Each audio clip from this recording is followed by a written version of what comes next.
No, I wish we were in high school. I could take him behind the gym. That's what I wish. What about Joe Biden take the President Trump behind the gym and beat the hell out of him? He seems so tough out there. I got to get my elbows ready in case, these liberals come after us.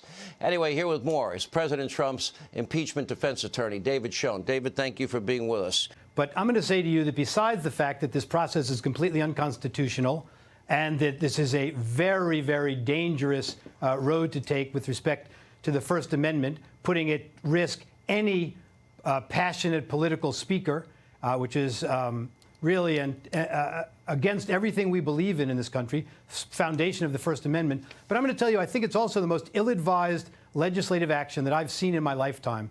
It is tearing the country apart at a time when we don't need anything like that. I think President Biden missed a great opportunity to be a statesman and to have demanded that this thing be called off, frankly. This is the political weaponization of the impeachment process. There was a rush to judgment.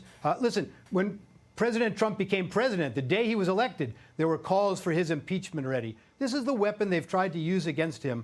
But now we know also that the agenda, Ms. Pelosi and others, is simply to bar President Trump from ever running for president again. And that's about as undemocratic as you can get. Can you imagine the slap in the face that is to the 75 million or more voters who voted for Donald Trump and other supporters, even people who didn't vote for him, support an open political process? Fair-minded people don't support using the impeachment process to then try to bar someone from running for office again. But you're right also, there are many constitutional arguments against this.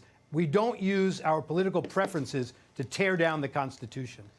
Yeah, there are 2 points about this. I would say you also should be able to call then many of the senators as witnesses because of the awful bias and prejudgment they've shown.